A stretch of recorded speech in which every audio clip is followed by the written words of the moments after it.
Hola, ¿qué tal? Muy buenas noches. Por cortesía de Curvo Degua, le doy la bienvenida a nuestro primer bloque de análisis a las 10 p.m. Hablamos de narcopolítica como nuestro hashtag de la noche. Por supuesto que estaremos abordando el tema de la conferencia de prensa brindada hoy por la Fiscal General de la República, Telma Esperanza Aldana, y el Comisionado Internacional contra la Impunidad en Guatemala, Iván Velázquez, donde da a conocer una estructura de narcotráfico, lavado de dinero, involucrada a la política local. Narcopolítica es nuestro hashtag de la noche, @Canal Antigua a través de Facebook y las cuentas de nuestros analistas de hoy. En el caso de Quique Godoy, que lo hace a través de su cuenta @Quique Godoy, y del licenciado Edgar Ortiz a través de su cuenta @Edgar_Ortiz para que usted interactúe con nosotros. Yo participo en la discusión a través de mi cuenta @JCasandoval_. Para comenzar esta noche con el tema de la narcopolítica, estos son nuestros titulares. Banco Industrial, siempre de tu lado, presenta los titulares.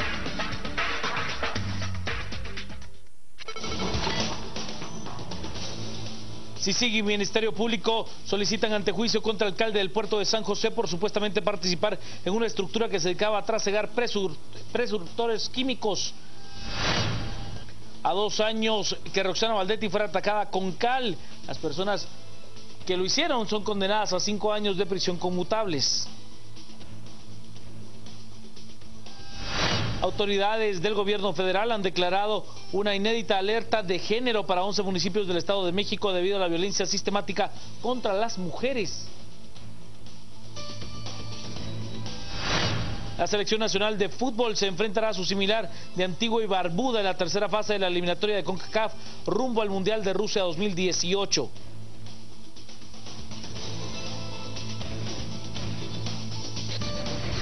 Banco Industrial, siempre de tu lado, presentó los titulares. Narcopolítica es nuestro hashtag de la noche, y es que hoy la Comisión Internacional contra la Impunidad en Guatemala, junto con el Ministerio Público, reveló una estructura criminal que se dedicaba a almacenar precursores químicos para la elaboración de drogas sintéticas con nexos con el narcotráfico, además de lavado de dinero, y que involucra al alcalde del municipio del puerto de San José, esto en Escuintla. Las noticias nacionales son presentadas por Azúcar de Guatemala.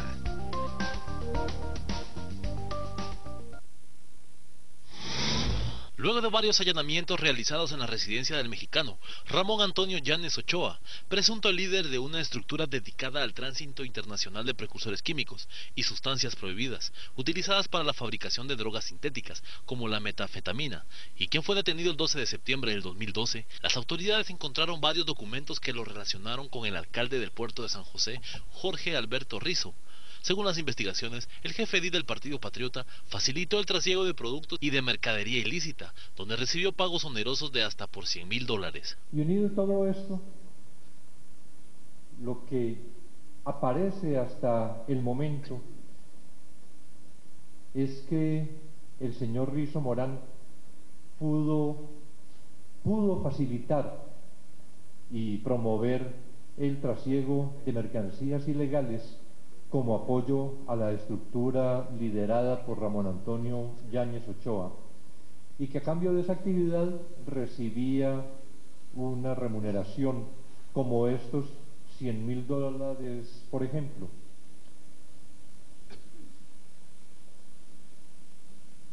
El rol que pudo ejecutar, de acuerdo con los elementos que se han recaudado hasta el momento, pero que si se levanta la inmunidad del alcalde de San José, sería objeto de investigación para profundizar en este aspecto. Estaría vinculado con el pago para llevar a cabo la importación, recepción, bodegaje y extracción de sustancias prohibidas, teniendo estos puertos de Santo Tomás y Quetzal como grandes centros de acopio de mercancías ilícitas. La esposa y cuñado del jefe edil también fueron capturados, todos con movimientos voluptuosos en sus cuentas bancarias, compra de propiedades y vehículos lujosos. Pero además se encontró que posee bienes muebles de alto valor como 2 automóviles y una motocicleta, con una modalidad especial que revela la actividad delictiva, el propósito de encubrir algo oscuro alrededor de esto, como que, por ejemplo, para la Toyota Prado 2012, que adquiere por 438.000 quetzales, se hacen pagos que no sobrepasa cada uno los 50.000 quetzales, pero que se utilizan diversas cuentas bancarias, diversos bancos, algunos pagos que se realizan inclusive en el mismo día, todo con el propósito de evitar la declaración de operación en efectivo. Una camioneta Hyundai Tucson que, según la agenda del año 2009 que se le incautó al señor Yanes Ochoa, fue el quien facilitó el dinero en efectivo a Rizo Morán para adquirir ese vehículo. Bienes inmuebles ubicados en su mayoría en el puerto de San José, Escuintla, también en Mazagua y otro en la antigua Guatemala. El alcalde de Puerto de San José, Jorge Alberto Rizo, su esposa y cuñados son señalados de asociación ilícita, lavado de dinero y tráfico internacional de drogas. Bueno, y en otro tema que no tiene absolutamente nada que ver con lo planteado por CICIG, que ya fue expuesto por el doctor Velázquez, hablamos ahora de que el organismo judicial y el Pleno de Magistrados de la Corte Suprema de Justicia han entrado a conocer diversas solicitudes de antejuicio planteadas por la CICIG y el Ministerio Público contra funcionarios de Estado y políticos. El presidente de la Cámara Penal dio a conocer que se le ha dado trámite al antejuicio en contra de los diputados Luis Chávez, Mirza Arriaga y Mario Yanes. El promovido contra los señores Luis Adolfo Chávez Pérez y Mirza Judith Arriaga Mesa de Cardona. En este caso también recordarán ustedes que se hacía alusión al otorgamiento de algunas concesiones contractuales con algunas personas que son del lugar de origen de los señores diputados, y de esa cuenta también nosotros estimamos que como se aportaba tanto el audio en el cual constaba la reunión sostenida y la conversación, que es necesario que un juez pesquisidor determine si se da la posibilidad de existencia de alguna acción ilícita en la que puedan incurrir, y de esa cuenta también se admite para su trámite las diligencias de antejuicio. El antejuicio promovido contra Mario Gerardo Yanes Guerra, quien es diputado del Congreso de la República, y en este caso lo que se estaba imputando era que había tenido una reunión con el señor ministro de Desarrollo Social, y en este caso que él estaba pidiendo se le otorgaran algunas plazas por el reglón 029, y era una forma como de ejercer presión. En este caso se está denunciando el supuesto delito de abuso de autoridad, y de esa cuenta, con las evidencias que fueron aportadas, que como ustedes saben, de acuerdo a la información difundida por los medios de comunicación, es mediante un video en el cual consta la conversación que ellos tuvieron y las peticiones que le realizaba el señor diputado. De esa cuenta, la Corte en pleno decidió por unanimidad admitir para su trámite las presentes diligencias, y que un juez pesquisidor determine efectivamente si existe la posibilidad de la comisión de algún hecho ilícito. Eso es en cuanto al señor Mario Gerardo Yanes.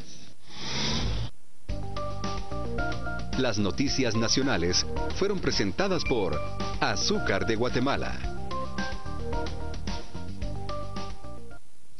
Hablamos de la narcopolítica esta noche como nuestro hashtag. Recordemos que el informe de CICIG hablaba de que al menos el 20%, 25, ¿no?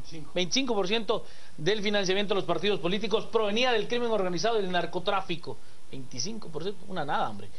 Nos dice Jorge, con narcopolítica no es de extrañarse que la fuente del financiamiento de muchos partidos sea el narcotráfico. Denis vuelve a escribir: cuando el financiamiento es ilícito es fraude electoral. Nos plantea el doctor Hernández: esta actividad es fácil cuando el Estado es débil debido a la cooptación de las instituciones. La ley no persigue. Nos plantea, nos dice Jacqueline: son uña y mugre. ¿Cuál es la mugre? Juzgue usted.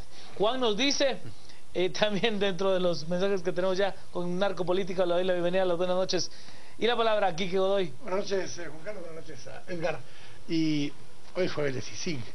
Fue una CICIG diferente, porque fue enfocada más al tema del narcotráfico. Pero habría que entender que CICIG lo que está haciendo es planteando casos paradigmáticos que no son únicos, o sea, que el modelo se replica en varios otros casos. A ver, pero la semana pasada tuvimos tanto el domingo a Iván Velázquez Gómez como el viernes a la fiscal general Tel Maldana. Con la Tel Maldana le preguntamos si de ese informe de la CICIG surgirían algunas investigaciones criminales específicas. Una de las respuestas fue que habían un par de casos, dos de delitos electorales, dos de financiamiento ilícito, y dijo otros dos. Entonces le pregunté, ¿son 6 casos? Me contestó, no, 17 investigaciones individuales. No sé si esta de Jorge Rizo cae dentro de una de esas 17, pero ¿por qué lo digo? La estructura que muestran en el informe es que hay 3 tipos de financiamiento. Ya decías que el 50% viene de la corrupción y el 25% viene de lo que son el narcotráfico, crimen organizado y demás. Pero ese esquema está íntimamente ligado con diputados distritales y con alcaldes, tanto la corrupción como el crimen organizado. Los aportes de empresarios, que aparentemente son empresas legales, pero que se vuelven aportes ilícitos, porque no se reportan oficialmente, esa es la parte que tiene que ver más con campaña presidencial. Claro. Así está hecho el diagrama.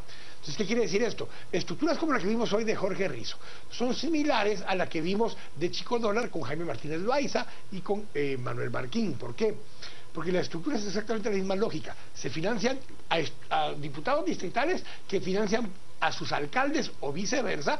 En el caso de Martínez Loaiza lo que vimos fue un diputado que tiene su estructura de alcaldes hacia abajo. En el caso de Jorge Rizo lo que encontramos ahora fue un alcalde, pero Puerto Iztapa, Mazagua, Escuintla, diputados distritales de Escuintla, o sea, esa estructura va para el lado y para arriba, porque eso es lo que nos demuestra lo que ya estaba en el informe de la CICIG. Entonces, no nos extraña que este es un primer paso, pero además aquí hay una cosa adicional, porque está la portuaria Quetzal a la par, y tanto los casos de precursores el caso anterior que vimos de Chico Dólar como este caso de precursores, porque en ambos casos se mencionan precursores, ambos casos pasan por la portuaria Quetzal los productos, y discúlpeme, pasan en canecas, en toneles. En los toneles, pero no pasan uno por uno rodadito, así por una esquina, como que haciéndose los locos, no. Pastilla por pastilla. Pasan completa y absolutamente por las puertas. Más, la famosa puerta que se supone que se mandó a cerrar, que efectivamente ya la están poniendo ahí concreto y esto y lo otro y demás.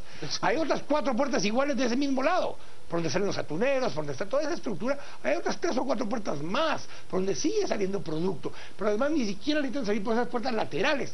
Salen por la puerta principal, los montan el contenedor con los toneles adentro, lo montan en una plataforma y sale por la puerta principal, y ojo, hasta semáforo verde le ponen para que pueda salir. Entonces, esto todavía es un juego. En lo que pasa dentro de la portuaria, con la SAT y la parte de aduanas dentro de la portuaria, y lo que pasa en las municipalidades alrededor, y el producto que sale, olvídese de lo que salía, de lo que vimos el otro día, las losas, los platos, los vasos, los zapatos, todo esto. Esa es una parte.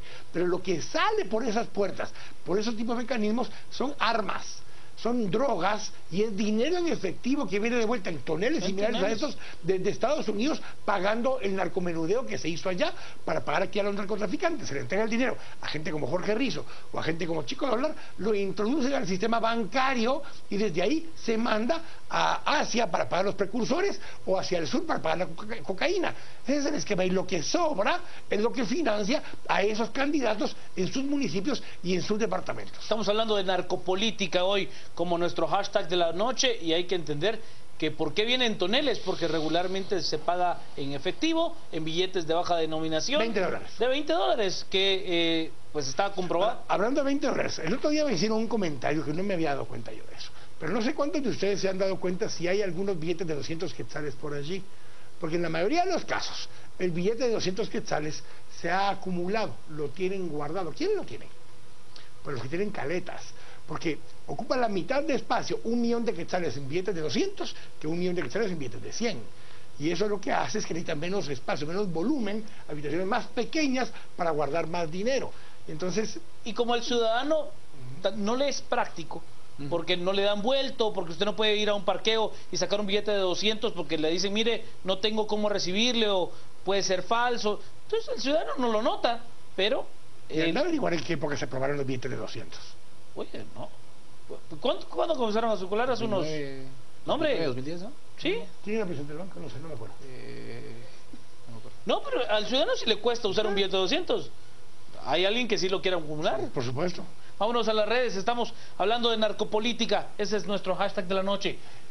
Es poco probable que el porcentaje sea de tan solo el 25% proveniente del narcotráfico, es que la corrupción de verdad es enorme, claro. Es enorme.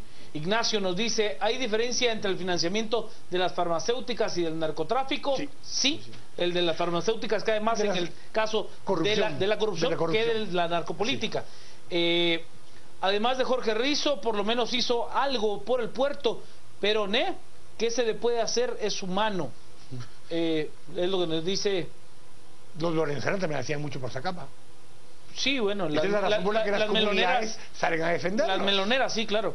De nada sirven los esfuerzos de Iván Velázquez y el Ministerio Público si todo se estanca en la Corte Suprema de Justicia. Diego, ¿cómo resumir la política guatemalteca con un hashtag narcopolítica?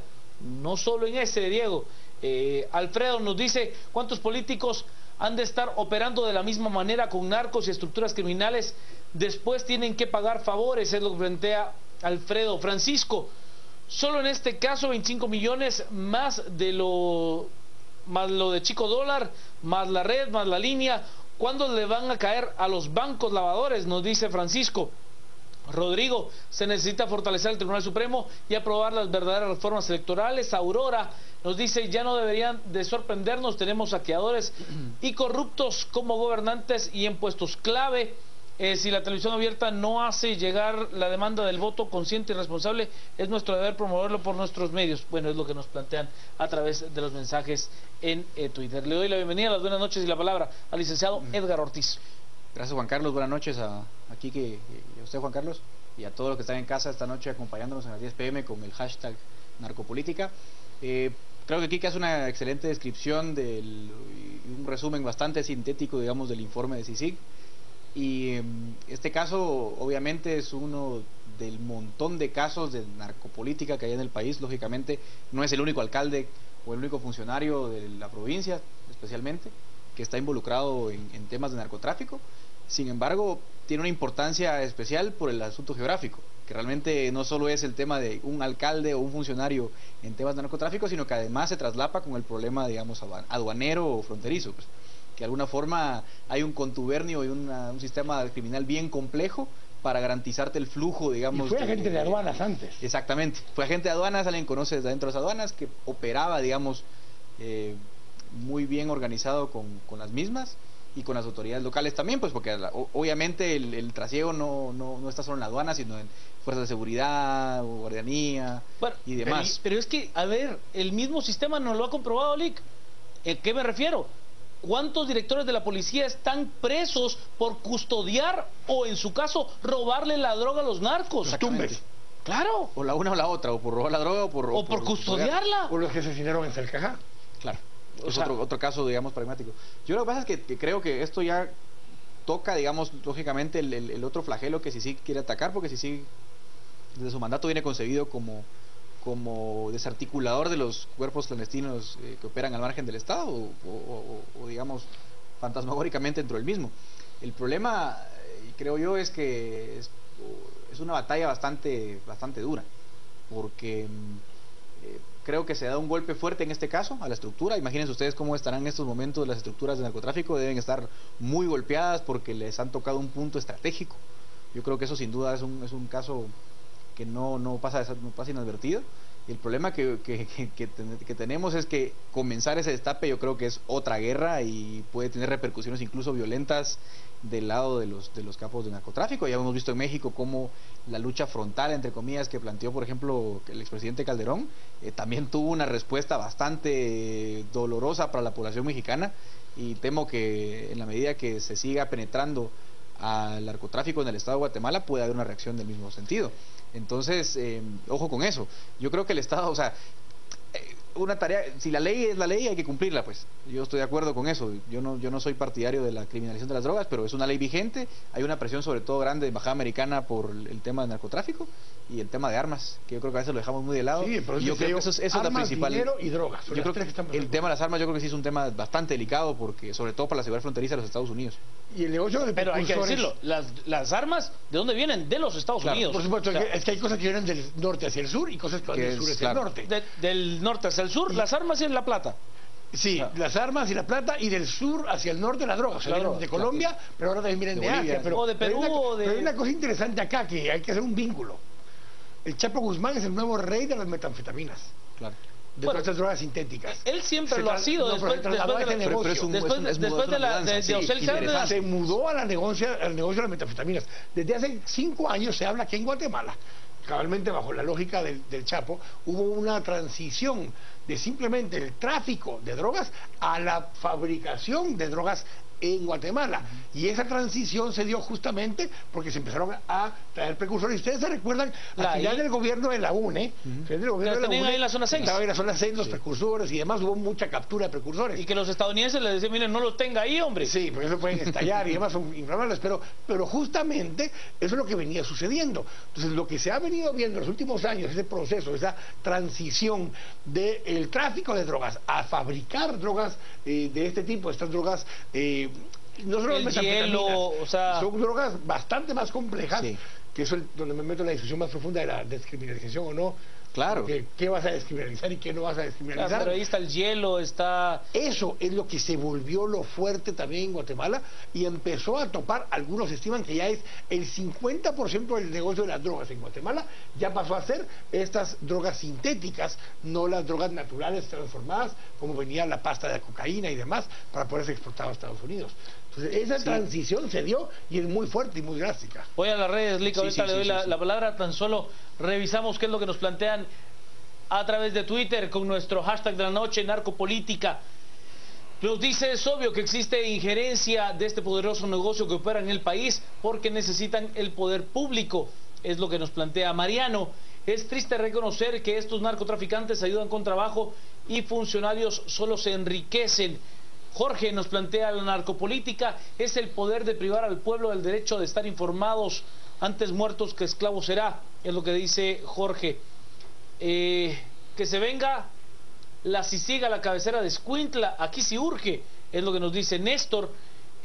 Pues da miedo que sean financiados por el narcotráfico, pero mucho más miedo que el dinero, pero más miedo da que el dinero lo de la gente rica. Lo de la gente rica. Ay, no sé, creo que el comentario de Néstor tiene... A ver, la gente con recursos económicos ha financiado... Es el 25% de la... Digamos, que es el capital tradicional. Sí, pero esa es la otra transición que ha habido. Eso lo hemos explicado acá muchas veces con esa transición. De hecho, lo que enseñó el informe de la CICIG, que es 50% ahora corrupción, 25% narcotráfico, 25% sectores económicos tradicionales, incluyendo la economía emergente legal, eso en su momento llegó a ser el 70%. Claro. Viene bajando desde el 70%, antes el 30% era un poco narcotráfico y un poco corrupción, pero viene transitando del 70% de los empresarios tradicionales al 25%. 75-25. ¿Por qué se da esa transición? No porque estén metiendo menos dinero los empresarios, porque la cantidad que mete el narcotráfico y la corrupción es tantísimo más grande que en proporción al total se reduce, pero como aporte original sigue siendo la misma cantidad. Y además, hay que entenderlo, el costo de mantener lo que aquí queda denominado la pistocracia se ha elevado de una manera absurda. Lo que cuestan las campañas políticas en Guatemala es de verdad descomunal. Vámonos a las redes. Ya voy con Elico Ortiz, a quien le debo la palabra. Nos plantea Carlos, es cuestión de tiempo y paciencia, ya van a caer siempre y cuando siga la CICIG. José nos plantea, ¿qué presidente del Vanguard sacó el billete de 200? Adivinen quién es, tiene sentido su teoría, es lo que nos dice José. Fausto, no entiendo cómo el sistema bancario deja pasar estos movimientos extraños. Al final proviene de los bolsillos de cada guatemalteco que debe pagar por su codicia. Tania Ardizárraga nos dice, ¿cuántos alcaldes, diputados, jueces y funcionarios públicos rezarán cada miércoles por no ser protagonistas de un juego de CICIG. El dinero del narcotráfico es actualmente un gran dinamizador de la politiquería guatemalteca. Área Ishil nos plantea ejecutivo, legislativo, jueces, alcaldes, todo representante de nuestra sociedad y todos envueltos en corrupción, urgen cambios. Y Leslie nos plantea, ¿y de dónde más pueden sacar dinero para hacer precampañas y campaña con gastos excesivos? ¿Acaso de asco de políticos? Es lo que nos dice Leslie. Sí, Cortés. Sí, yo quiero retomar la discusión de principios, porque yo soy muy escéptico, digamos, de la lucha frontal al narcotráfico. Obviamente todos saben que yo soy un defensor de la despenalización de las drogas.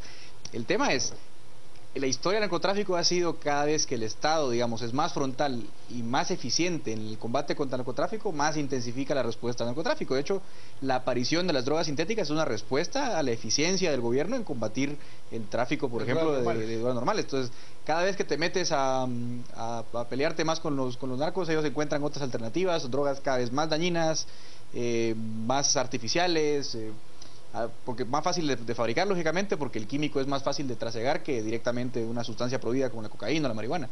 Y luego también, digamos, hemos visto cómo la intensificación de la lucha al narcotráfico ha hecho migrar el narco de sitios que antes eran, digamos, territorios favoritos de los narcotraficantes, que han cambiado, por ejemplo Jamaica o otros países del Caribe, que como se eficientizó el combate, se han venido a Centroamérica y a México.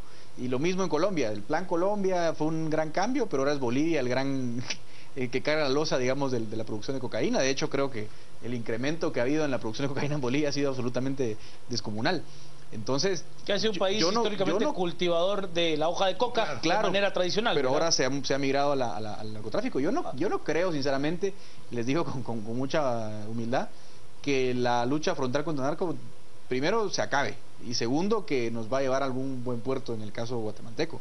Me parece a mí que, como repito, no, la ley es la ley. Yo creo que mientras esté vigente la ley que prohíbe las sustancias, pues hay que aplicarla. Lo que pasa es que me da miedo las respuestas violentas de los capos de narcotráfico, y también no creo que en el corto plazo CICIG sea capaz de desarticular aquellos grandes capos de narco, porque sale uno y obviamente aparece otro en su posición, y la presión económica que hay del narcotráfico hacia los, digamos, puestos públicos es tan grande que no hay policía que pueda estar detrás de todos los funcionarios todo el tiempo, 24 horas, 7 días a la semana, velando porque el narcotráfico no compre funcionarios. Caen jefes de la policía y hemos visto que han caído no uno, no dos, no tres, no cuatro, sino han caído muchísimos encargados de la Policía Nacional Civil, y hemos visto que el castigo no es el disuasivo necesariamente que ha acabado con eso. Seguimos viviendo el mismo problema. No es solamente un tema de certeza el castigo, o sea, es que la cantidad de recursos que el narcotráfico es capaz de manejar, yo creo que desborda la capacidad de la inteligencia más feroz. Ni los propios americanos, no nos engañemos, son capaces de controlar el narcotráfico a lo interno de su país, ni la droga de menudeo. Es imposible, es una estructura completamente profesional. Realmente son empresas multinacionales profesionales que operan al margen de la ley. Combatir eso para mí es una guerra perdida, pero bueno, repito, la ley está vigente, aplíquenla. Pero no le veo yo un final feliz, pues. Vámonos a las redes. Estamos esta noche con el tema de la narcopolítica. Además es nuestro hashtag de la noche. Susana nos plantea: narcopolítica, podemos depurar el Congreso y el Ejecutivo, reformar las leyes es clave. Si no intervienen, no tienen ganancia. Si no invierten, no tienen ganancia. Narcopolítica es lo que nos dice Jorge. La narcopolítica en la que gobierna y la que ha mantenido el Estado, es la que gobierna y la que ha mantenido el Estado, principalmente en los departamentos fronterizos. Lamentablemente lo que estamos viviendo, ¿qué más nos falta por ver? Es lo que nos plantea Elicen. JL Celaya: ¿habrá narcopolíticos que autofinancian sus propias campañas? ¿Quién es el heredero de Arnoldo Vargas, por ejemplo, el muy recordado narcoalcalde, que fue uno de los grandes capos capturados en Guatemala y que creo sigue purgando condena en los Estados Unidos? Sí. Que fue quizás el primer caso de extradición de narcotraficantes en Guatemala de alto nivel.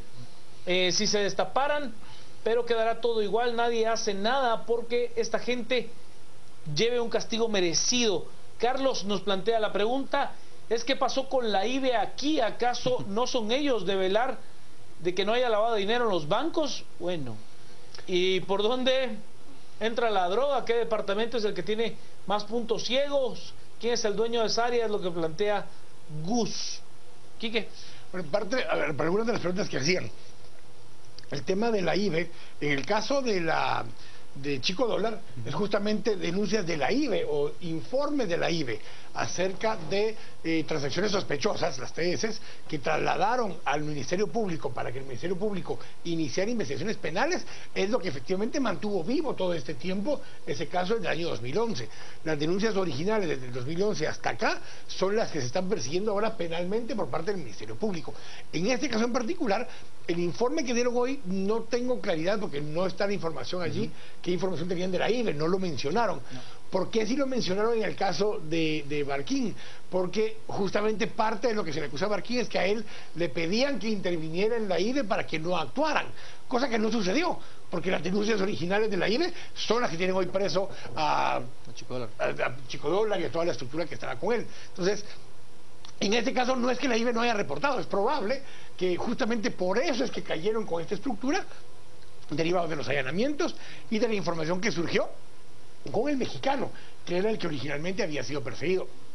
Pero esto, cuando revisamos nuevamente lugares como Tecunumán, como Malacatán, como La Mesilla, los lugares fronterizos de Jutiapa, de Chiquimula, o sea, el triángulo del Trifinio. En el caso de Puerto Barrios, el área desde Livingston hasta lo que es el área de Morales, todo ese sector de ahí es justamente, no se ve esto, muchos municipios de Petén, claro, que es un área fronteriza obviamente y muy extensos, entonces, y mucho del área de Huehuetenango, que tiene doble propósito, la siembra de la amapola en algunas partes, pero después también la parte del paso del tráfico de la droga en, digamos, algunos como corredores que están prácticamente diseñados y protegidos.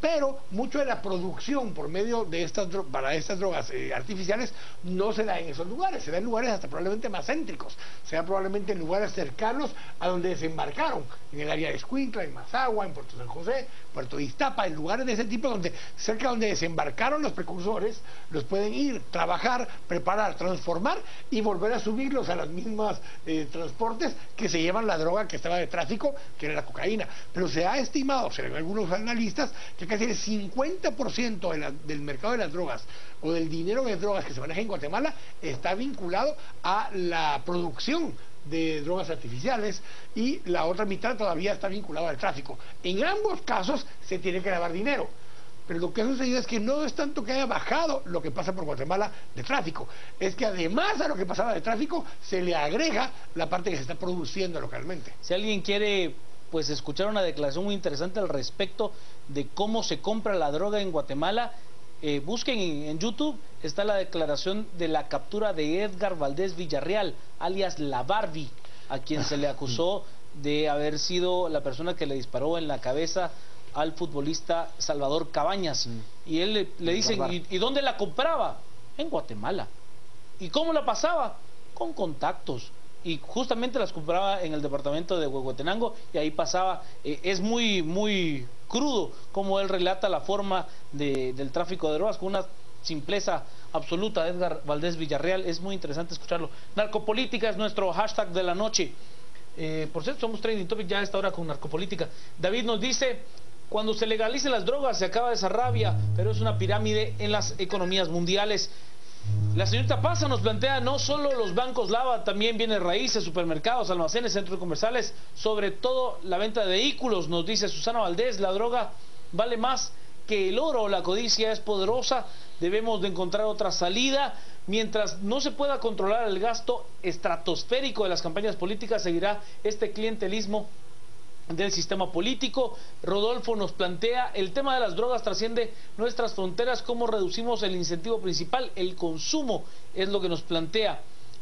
Susana nos dice, en todo el mundo lo sabía ya, ¿por qué todos esos millones no los pueden sacar de su bolsa? A ver si la CICIG logra hacer algo.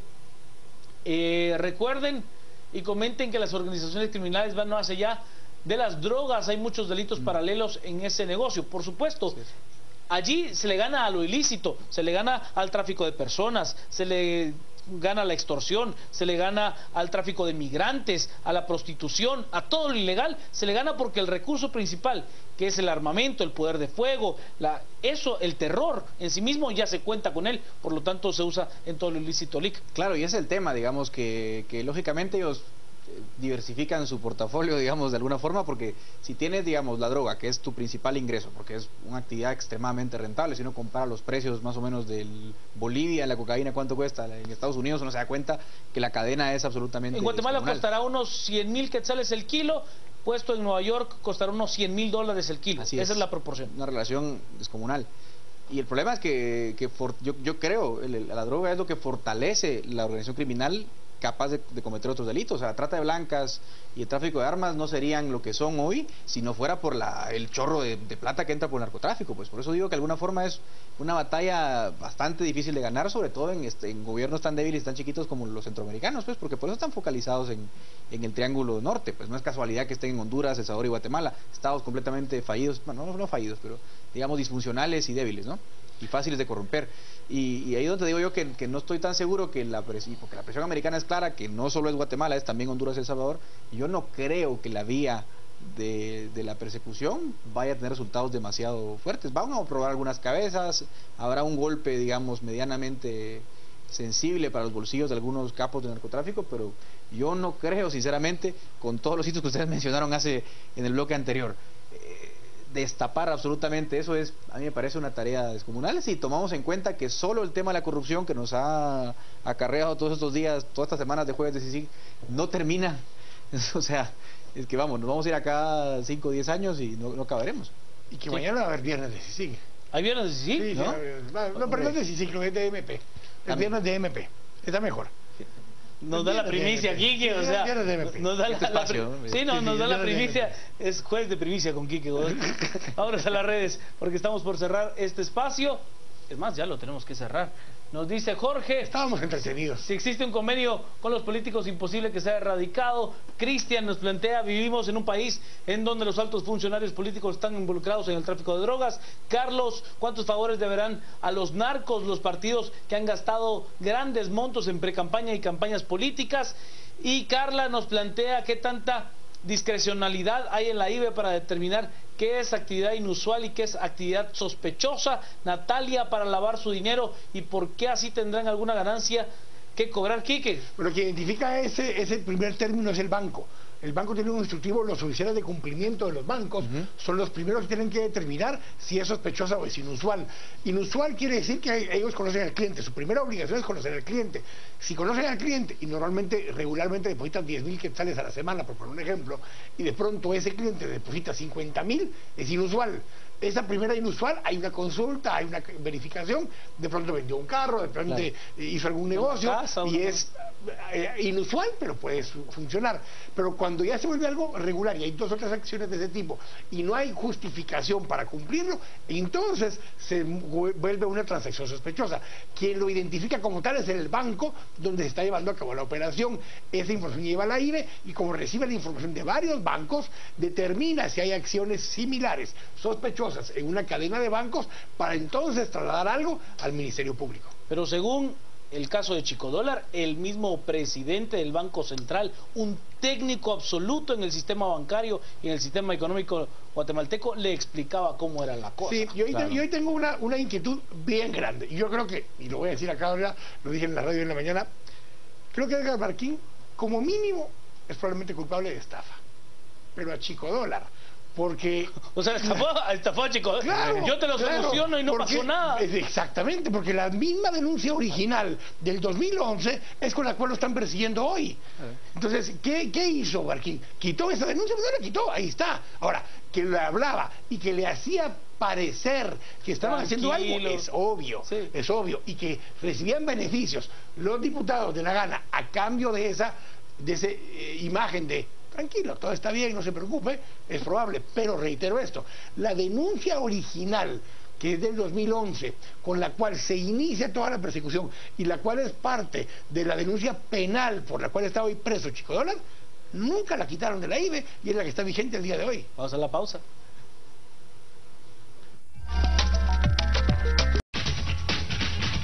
Gracias, Rosario. Estamos hablando de narcopolítica aquí, que ya está preparando todo para ir el sábado.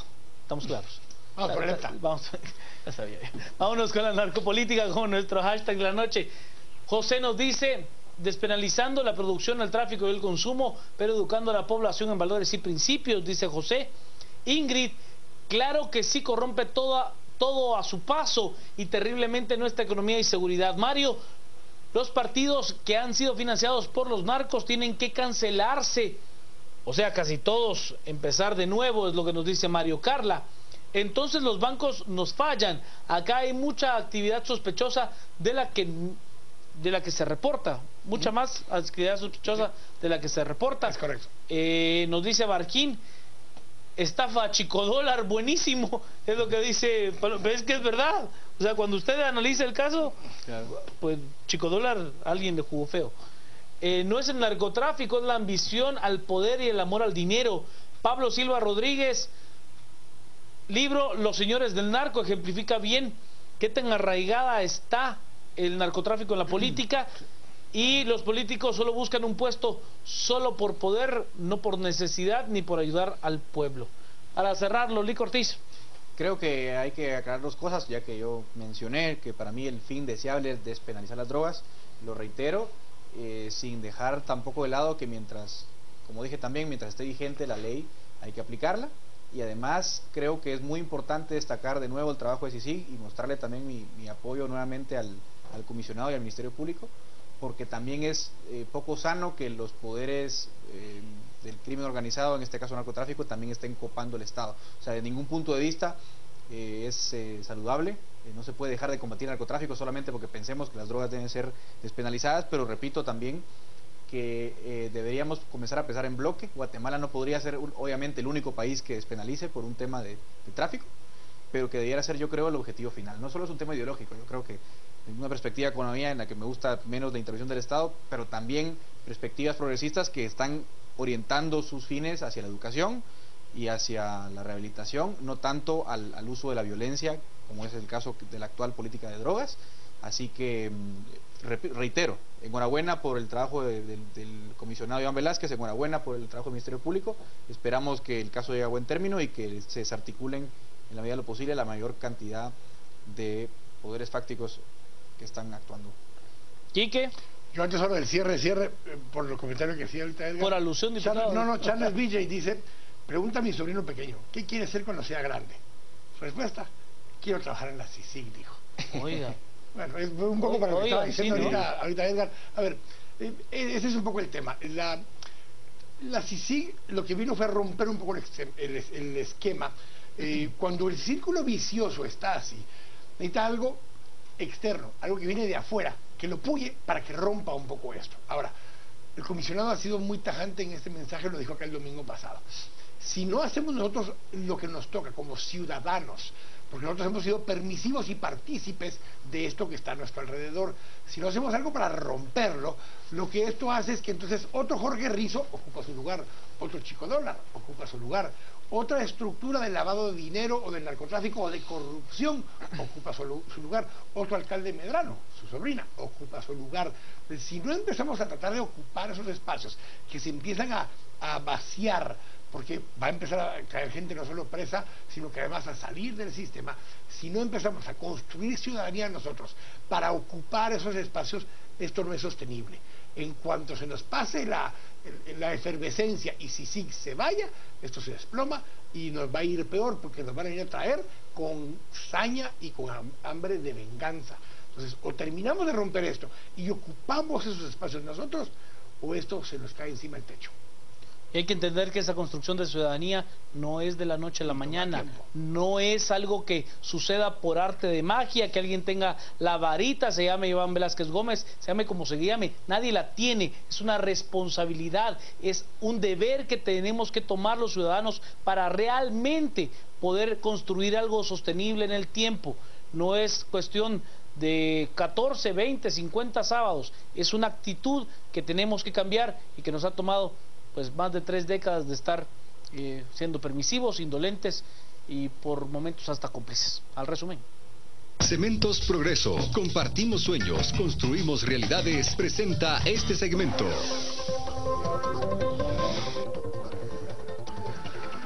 CICIG y Ministerio Público solicitan antejuicio contra alcalde del puerto de San José por supuestamente participar en una estructura dedicada al tráfico de drogas y fabricación de drogas sintéticas. A 2 años de que Roxana Valdetti fuera atacada con cal, 3 personas fueron condenadas a 5 años de prisión conmutables. El primer ministro británico David Cameron advirtió que los inmigrantes irregulares serán expulsados del Reino Unido para que la gente sepa que no es un refugio seguro. El gobierno federal mexicano activó por primera vez una alerta de género por casos de violencia sistemática contra las mujeres. Cementos Progreso. Compartimos sueños, construimos realidades. Presentó este segmento. Oiga, qué buen dato nos dan en las redes, ¿no? El caso de Arnoldo Vargas, hace 23 años los narcopolíticos tienen tiempo de existir en Guatemala. 23 años el caso de Arnoldo Vargas, ¿sí? Hasta aquí llegamos con el debate. Gracias por participar abierta y libremente. Es un honor contar con sus mensajes en las redes. Edgar Ortiz, Kiko Godoy, Juan Carlos Sandoval. Que tenga una noche hermosa.